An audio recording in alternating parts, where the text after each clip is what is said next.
In all of my layout builds, I've never done a water feature. Well, today, that changes.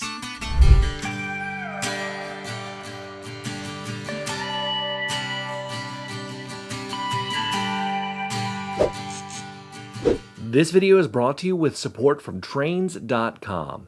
Trains.com is a fantastic source for new and used model trains and accessories. As a special offer to my subscribers, you can use the promo code JimmyDIY to get $10 off your order of $50 or more.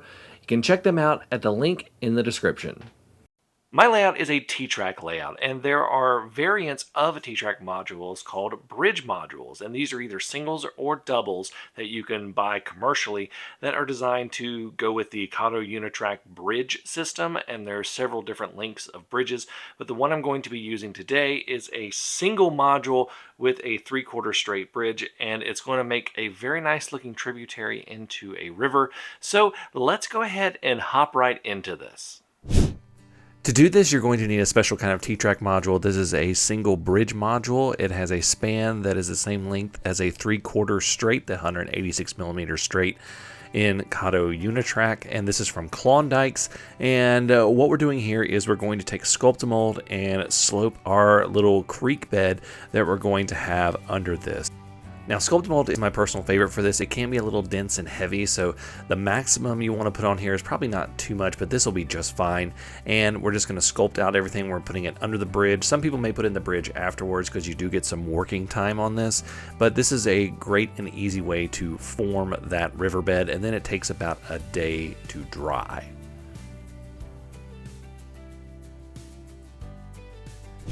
Now, once that is dry, you can actually see that I've reattached this to my layout. I just like working on it this way. But I'm going to go ahead and coat everything with that brown acrylic paint. Now, you can also mix in brown acrylic paint with the Sculpting to get a brown color, but I just want to do this afterwards because I have a mix of Sculpting and non-Sculpting section. This will get everything the same color. Now, do make sure that you get up under that bridge and get as much painted as possible, just so that you don't have any little white spots showing, because they are very obvious when they show. The last thing I did was a little bit of dry brushing, and of course my camera chose not to focus right now, but dry brushing is basically where you brush off, I'd say like 90% of the paint that's on your brush, and that just allows you to do these little like barely streaks and things like that, and it gives you a really good look for weathering it just like this. So you can be pretty liberal with the brush and it's fairly forgiving, but this is how I weather with dry brushing, is I just do a little bit right there. Next up, it's time to do some ballasting, and I start by putting a little bit of glue on the sides of the Unitrack, and then I'm going to sprinkle some of my Woodland Scenics fine gray ballast on there, just enough to really get to where I can sweep it in, and then I'll bring in a nice brush and I will brush everything back onto it and just make sure that I get my line all nice and neat. Now, I will glue this down permanently in just a minute, but I'm going to do all of that when I do all of my scenery. So I kind of do that all at once. But the main thing you want to do here is just make sure that you get it all nice and neat, and then you also just brush the excess off the tops of those ties. And then I'm just going to repeat the process on the other side. This module didn't require much ballasting at all.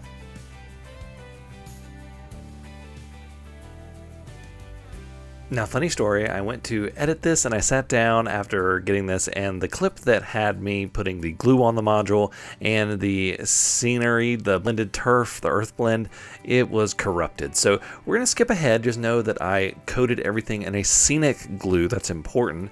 And then I started sprinkling that earth blend scenic turf on it. And then for the riverbed, I went a little bit darker, had some Woodland Scenics dirt turf, and basically it's a dark brown, more of a monotone color. And so I went in there and I basically just covered everything up. And once I had that complete, I went back with the blended turf and hit the edges just so I could have a nice hard edge. Kind of that point when you're walking towards a creek where the vegetation sometimes just stops and you get into the muddy area. If you've ever been around those creeks, especially with like Georgia clay and things like that, that kind of space right there.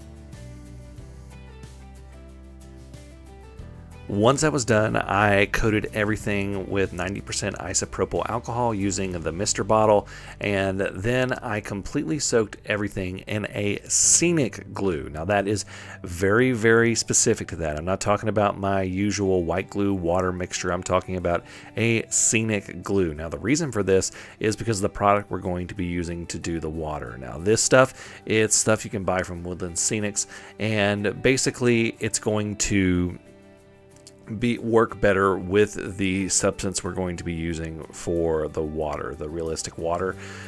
So that's why you got to use this, especially if you're wanting clear water. The regular PVA based stuff can really cause cloudy water in a way that's not great. So make sure you're using a scenic glue for this part at least. Now after that was all said and done, I came in with some more Woodland Scenics dirt and sprinkled it on top just to kind of get a more solid, kind of like a sediment base for the creek. And then I came in with some tan fine ballast or gravel, depending on what you want to use, and then I sprinkled it on there. And then I came in with a little bit of small talus, which are like small rocks, and then put those all in there. And I was able to get a nice uneven rocky sedimenty bed that's going to go underneath the creek bed, which if you can see it through it all, which I'm going for a very murky water, so you may not, but if you can see through it at all, you'll be able to see that riverbed.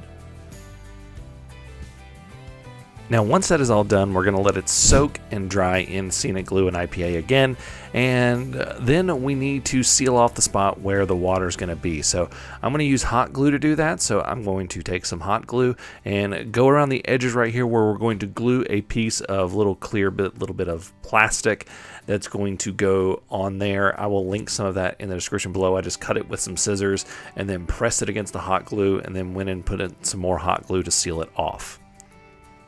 Now I do plan on painting this down the road, so it's not going to look like that all the time, but this is going to give it a good seal so that it doesn't leak out, or at least it hopefully will not leak out once I do the pour, and then we should be good to go once it dries. Now we can do the scenery for the module. Now we're going for this look right here. So I start off with some coarse turf and just glue that in place. And I'm very careful not to have too much of that glue try to seep down to the bottom. And then I'm going to go ahead and go in and put in these clumps of turf right here that you can just really pretty much put in whatever you want. I'll link some of these products in the description below. But go ahead and get those soaked in as much as possible. And notice I'm having them like at a defined line that the vegetation doesn't go below. And then I come in and I fill in the rest of it with some clump foliage just to give it that very uneven, unkempt, brushy feel. And then the last thing I'm going to do is probably come in with a few of these trees that I had left over, these super trees, and then I'm going to put those in as well. These trees were left over from my previous layout, and I've done several videos on how to do them. I'm going to link that at the end of this video.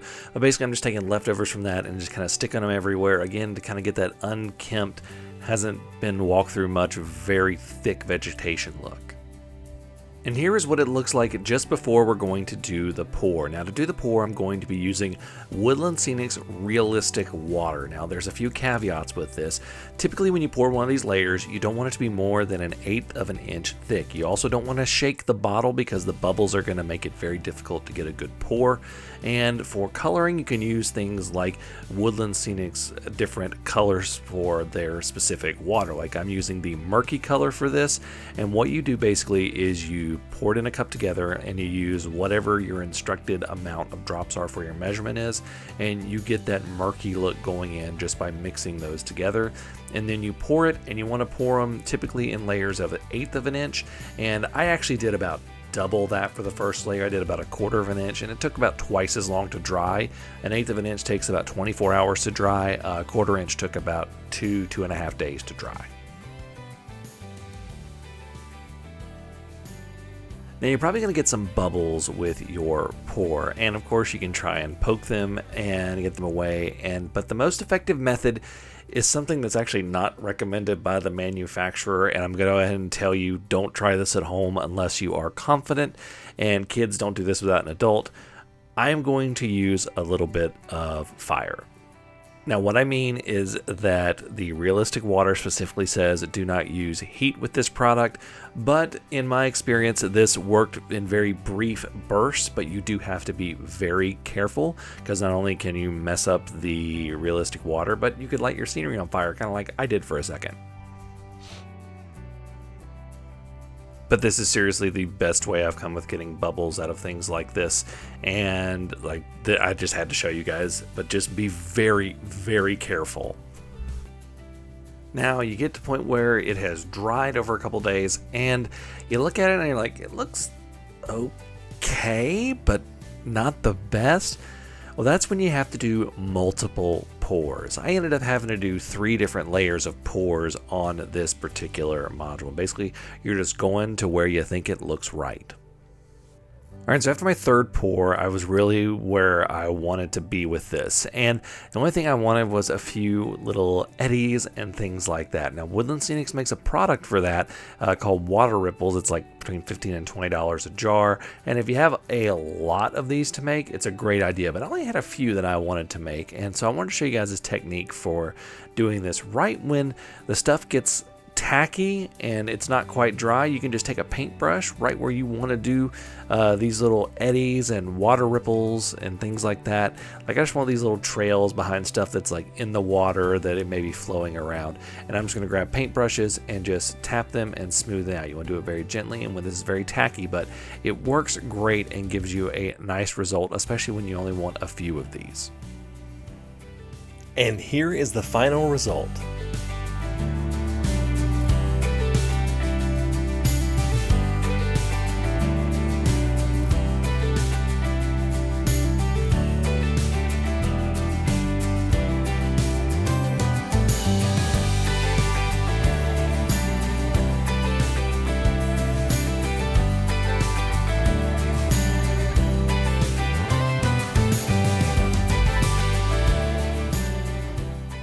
This was really interesting to do, and I'm probably going to try another one just as a standalone module in sometime in the future. I've got a couple of other techniques that I want to try. I've done resin before, not on a layout since I've had the YouTube channel, but I've done it before.